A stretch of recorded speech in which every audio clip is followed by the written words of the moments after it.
Pegunungan Muller. Nama itu mungkin tidak setenar Bukit Raya atau Meratus. Namun, bagi masyarakat Kalimantan Tengah dan Barat, Muller bukan sekadar pegunungan. Ia adalah punggung Borneo yang membelah pulau menjadi dua dunia, yaitu dunia manusia dan dunia yang tidak seharusnya disentuh. Aku belum pernah ke sana, tapi sejak pertama kali mendengar namanya, ada sesuatu yang terasa berbeda. Mungkin karena cara orang menyebutnya, dengan suara pelan dan tatapan mata yang menghindar. Seolah menyebut nama itu saja bisa mengundang sesuatu yang tak terlihat. Aku menatap layar laptopku sore itu, mencoba mencari tahu lebih banyak tentang tempat ini. Foto-foto yang muncul di internet membuatku terpana. Hamparan hutan hujan tropis yang nyaris tak tersentuh, dengan lembah-lembah dalam yang diselimuti kabut putih.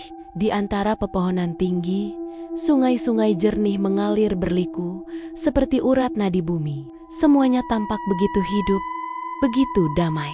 Tetapi di setiap gambar, entah mengapa, aku merasa ada sesuatu yang bersembunyi di balik keindahan itu. Orang Dayak di sekitar kawasan itu menyebut Muller sebagai tanah uheng, yang berarti tanah yang bernyawa. Mereka percaya bahwa gunung-gunung di sana bukan sekadar batu dan pohon, melainkan tubuh dari makhluk purba yang tertidur ribuan tahun lamanya. Kadang, katanya, ia masih bernapas, dan kabut pagi yang turun dari puncak adalah hembusan napasnya. Aku menutup layar laptop dan menarik napas panjang. Di luar jendela, hujan turun perlahan, mengetuk kaca rumahku di pinggiran Yogyakarta. Aku baru saja menyelesaikan laporan dari kasus di Banyuwangi ketika suara notifikasi email terdengar. Kupikir itu hanya pesan kerja biasa, tapi saat kulihat nama pengirimnya, hatiku langsung berdebar. Pengirim Layang Nyarung, Kementerian Lingkungan Hidup dan Kehutanan. Subjek: permohonan investigasi. Lokasi Pegunungan Muller, Kalimantan Tengah. Aku membuka surat itu dengan alis berkerut. Isinya singkat, namun ada nada mendesak yang tak bisa diabaikan. Selamat sore Ibu Tanaka, nama saya Layang Nyarung, supervisor lapangan dari Kementerian Lingkungan Hidup. Kami baru saja kehilangan 3 anggota ekspedisi yang bertugas memetakan kawasan hutan di sekitar Pegunungan Muller. Kami menemukan peralatan mereka berserakan di sekitar lokasi, namun tidak ada tanda-tanda mereka pergi. Kami juga menemukan hal yang aneh, yaitu tumpukan tengkorak manusia yang tampak baru, tersusun rapi di sebuah lembah yang tidak tercatat di peta. Mohon pertimbangan Ibu untuk melakukan penyelidikan. Hormat kami, Layang Nyarung. Tanganku berhenti di atas touchpad. Tengkorak manusia, lembah yang tidak ada di peta. Aku membaca ulang surat itu berkali-kali, memastikan aku tidak sedang salah paham. Lalu mataku tertuju pada satu lampiran, sebuah foto. Aku membukanya, dan tubuhku menegang.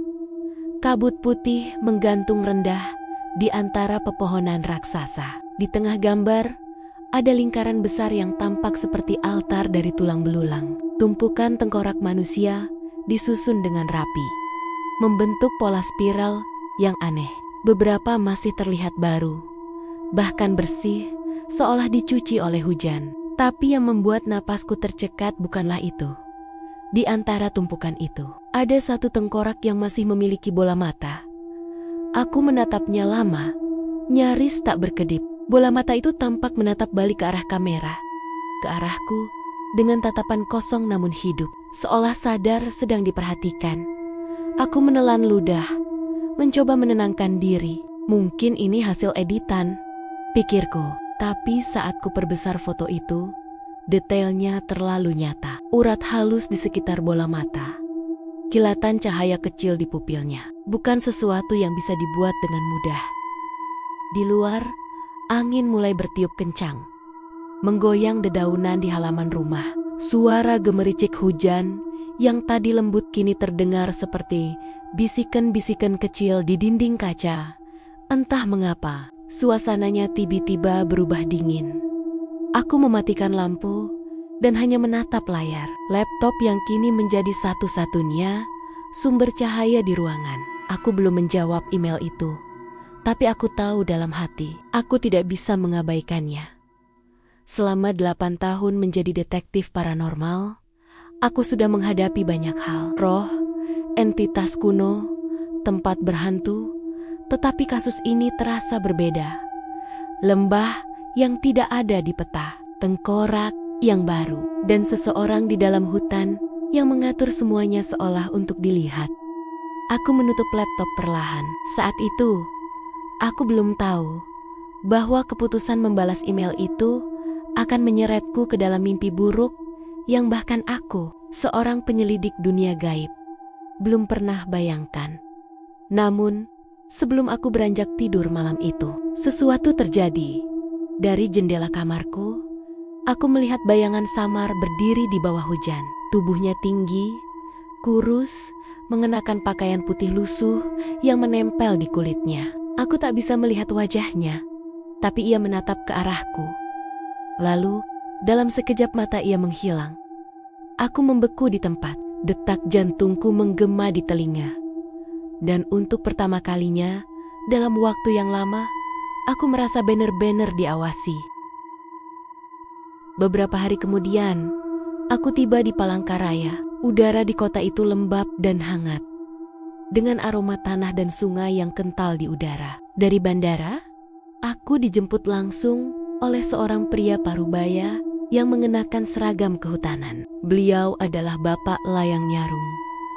Ia tampak lelah, matanya cekung, rambutnya acak-acakan, dan suaranya sedikit bergetar saat menyapaku. "Terima kasih sudah datang jauh-jauh, Ibu Tanaka," katanya dalam bahasa Jepang sederhana sambil menyalamiku. "Kami tidak tahu harus percaya pada siapa lagi." Aku hanya tersenyum tipis. "Saya akan melakukan yang terbaik, Pak." Mendengar aku menjawab dalam bahasa Indonesia, ia tersenyum lega. Kami kemudian pergi ke penginapan kecil di tepi Sungai Kahayan.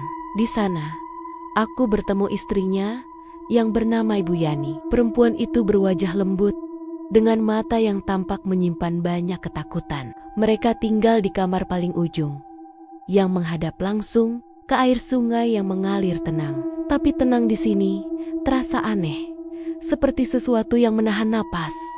Di meja kayu kecil, Ibu Yani membuka map coklat dan mengeluarkan beberapa foto. Satu persatu ia letakkan di depanku. Foto tenda-tenda penelitian, alat pemetaan, lalu beberapa gambar sungai kecil di tengah hutan lebat. Namun foto terakhir membuatku menahan napas. Sebuah lembah curam dengan tanah merah kehitaman, penuh tengkorak manusia yang berserakan sebagian di atas tanah, sebagian lagi tertanam separuh. "Apa ini hasil temuan tim Bapak?" tanyaku. Bapak Layang mengangguk pelan. "Kami menemukannya 3 hari setelah tim ekspedisi menghilang. Tidak ada darah, tidak ada jejak perkelahian. Hanya ini saja." Ia menunjuk pada tumpukan tengkorak di foto itu. Bu Yani menambahkan dengan suara nyaris berbisik. Penduduk setempat menyebut tempat itu lembah tengkorak. Mereka bilang, siapapun yang datang ke sana tanpa izin akan dipanggil pulang oleh tanah. Aku menatap mereka bergantian. "Dipanggil pulang? Apa maksudnya?" "Meninggal, Ibu," jawab Bu Yani lirih. "Tapi bukan sekadar meninggal." Mereka bilang, tanah Muller menelan orang-orang yang melanggar batasnya. Hening sejenak, hanya suara gemericik air sungai di luar yang terdengar. Kemudian Bapak Layang mengeluarkan selembar kertas kusam dari saku bajunya. "Dan ini yang membuat kami makin takut," katanya pelan, sambil menyerahkannya padaku. Aku membukanya perlahan. Tulisan tinta hitam di atasnya tampak seperti goresan terburu-buru. "Kau sudah membuka gerbangnya, kini mereka akan keluar." Aku memandangi tulisan itu lama. Tidak ada tanda tangan, tidak ada identitas pengirim. Tapi ketika kertas itu kuangkat ke cahaya, aku melihat noda gelap samar di pinggirnya, seperti bekas tanah yang masih lembab. "Apa ini ditemukan di lokasi?" tanyaku. "Ya, Jawab Pak Layang. Di dalam tenda, salah satu anggota tim yang hilang. Dan tinta itu masih basah saat kami menemukannya. Aku terdiam. Ada rasa dingin merayap naik dari tulang punggungku. Malamnya, aku tidak bisa tidur. Aku duduk di tepi jendela kamarku, memandangi gelap yang menyelimuti Sungai Kahayan. Airnya berkilau di bawah cahaya bulan. Tenang, tapi aku bisa merasakan sesuatu bersembunyi di bawah permukaannya. Sesuatu yang tidak seharusnya ada. Angin malam membawa aroma tanah dan sesuatu yang lain. Bau seperti daging basah yang lama terendam air. Dan di kejauhan, dari arah hutan Muller yang gelap membentang di balik cakrawala, aku mendengar sesuatu. Bukan suara burung malam, bukan suara serangga, tapi seperti suara langkah kaki. Pelan dan teratur. Lalu berhenti tepat di luar jendela kamarku. Aku menatap keluar, tapi tak ada siapapun. Namun di kaca jendela, untuk sesaat aku melihat bayangan. Sebuah sosok dengan wajah kosong, tanpa mata, berdiri menatapku. Dan sebelum aku sempat bereaksi, bayangan itu berbisik dengan suara yang tak berasal dari dunia ini. Lembah itu sudah terbuka. Aku tersentak mundur.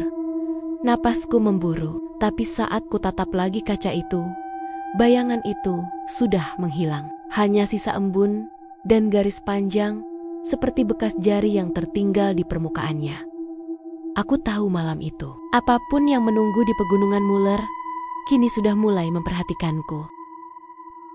Pagi itu aku berangkat menuju jantung pegunungan Muller bersama Bapak Layang, Ibu Yani, dan 2 pemandu lokal, Baki dan Olong. Mereka orang Dayak setempat. Tubuh mereka kekar. Namun dari tatapan mata mereka, aku tahu bahwa mereka tidak sepenuhnya yakin ingin berada di sini.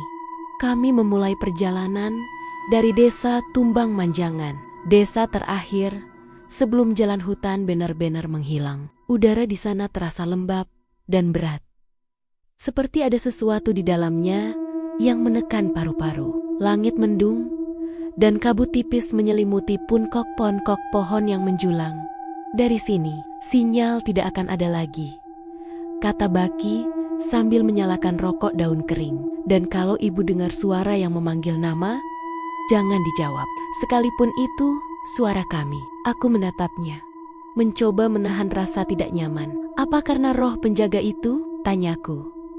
Ia hanya menatapku sebentar, lalu menunduk. Mereka tidak suka manusia membawa cahaya ke tempat gelap. Kami berjalan selama berjam-jam menembus hutan yang seakan tak berujung. Suara serangga, kicauan burung, dan desiran angin terdengar seperti nyanyian alam yang kuno. Namun semakin dalam kami masuk, semakin sunyi semuanya. Seolah hutan ini menelan suara kami. Bahkan langkah kaki kami pun terasa terlalu keras. Di satu titik, aku mencium sesuatu. Aroma besi dan tanah basah. Aku berhenti dan melihat sekitar. Tanah di bawah kami berubah warna menjadi kemerahan. Dan di antara akar-akar pohon besar, ada sesuatu yang menyerupai tulang manusia. Jangan sentuh, kata Olong cepat. Tanah ini sudah diberi tanda. Tanda apa? Tanyaku. Ia menunjuk pada ukiran kecil di batang pohon. Ada simbol spiral melingkar ke dalam, seperti pusaran air. Itu tanda lubang dunia bawah, tempat roh turun dan naik. Aku merinding dan hanya bisa terdiam.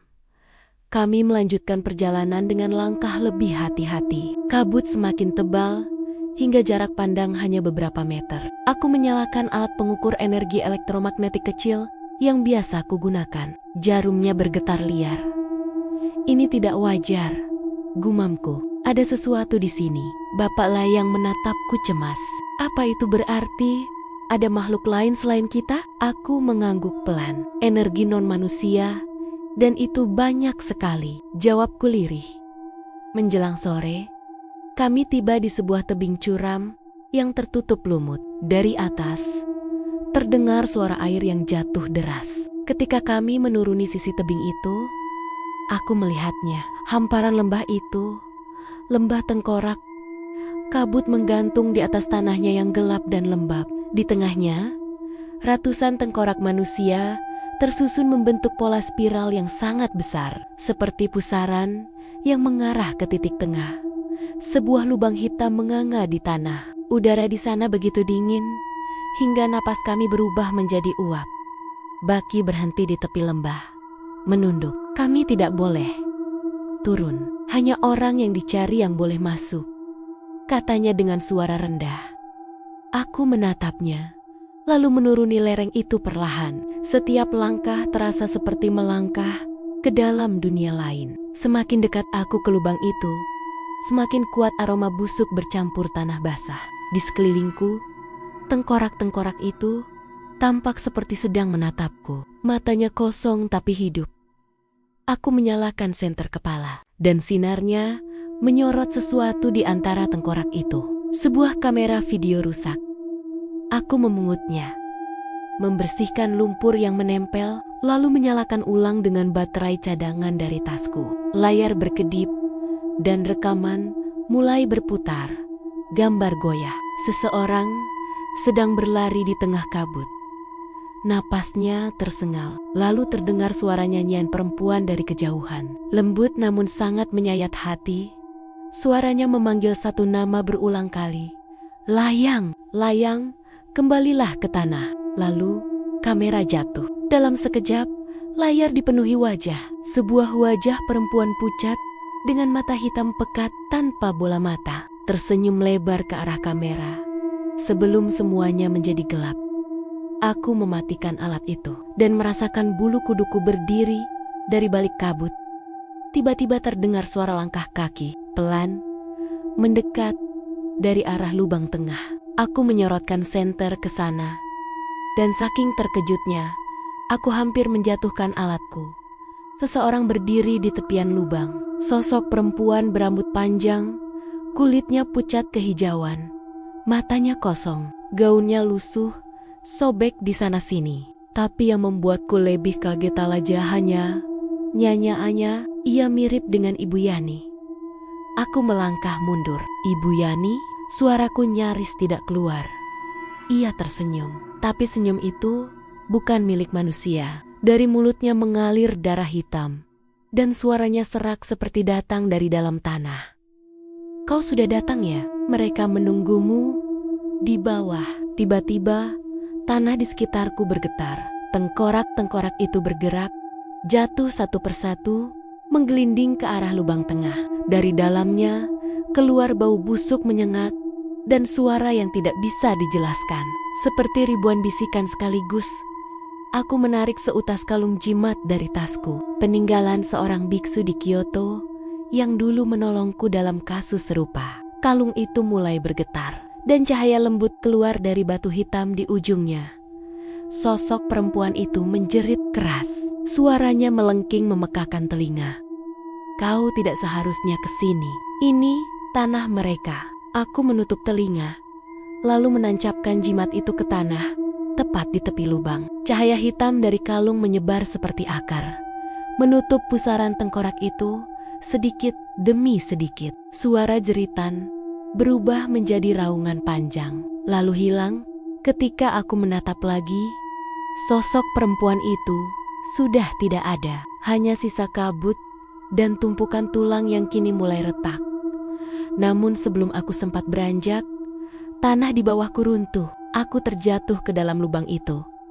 Gelap, hanya suara napasku dan gemerisik halus di sekitar. Aku menyalakan senter kecil dan terdiam. Dinding lubang itu dipenuhi wajah. Ratusan, bahkan ribuan wajah manusia terukir di tanah. Matanya bergerak mengikuti gerakanku. Apa ini? Gumamku.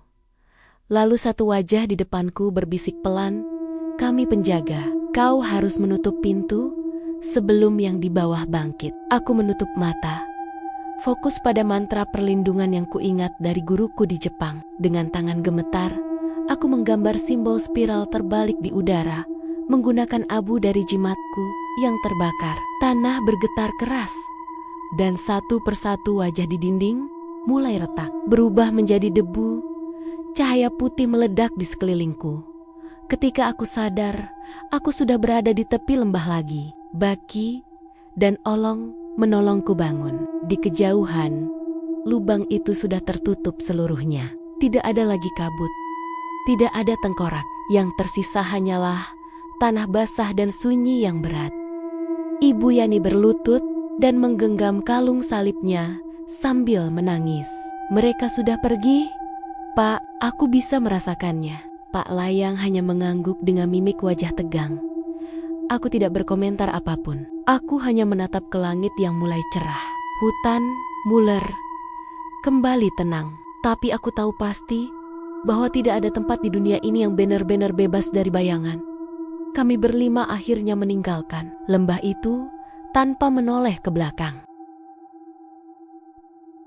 Seminggu kemudian, aku kembali ke Yogyakarta. Malam itu, aku duduk di depan laptop, menulis laporan terakhirku untuk jurnal pribadiku. Jurnal Detektif Paranormal, kasus nomor 72, Lembah Tengkorak di Pegunungan Muller. Pegunungan Muller adalah tempat yang indah dan berbahaya. Hutan di sana bukan hanya rumah bagi satwa liar, tetapi juga bagi sesuatu yang lebih tua dari manusia. Apapun yang terjadi pada tim ekspedisi, mereka bukan sekadar hilang. Mereka dipanggil pulang oleh tanah yang telah mereka ganggu. Aku menemukan bukti bahwa lembah itu bukan sekadar tempat kematian, melainkan gerbang antara dunia hidup dan mati. Entitas yang menjaga tempat itu tampak seperti perempuan. Mungkin perwujudan roh hutan kuno yang menolak gangguan manusia. Dengan ritual penutupan, aku menutup kembali pintu itu. Namun, seperti semua pintu, ia bisa terbuka lagi. Bagi siapapun yang membaca ini, jangan pernah mencari lembah tengkorak.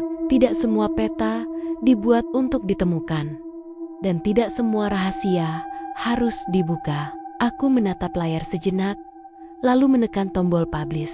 Tulisan itu langsung muncul di situs pribadiku, seperti catatan lain yang tak akan dipercaya siapapun, namun akan dibaca banyak orang yang penasaran. Saat aku hendak menutup laptop, suara notifikasi email masuk terdengar. Satu pesan baru, tanpa pengirim, tanpa subjek. Aku membukanya, dan hanya ada satu kalimat di sana. Kau sudah menutup gerbangnya, Meika.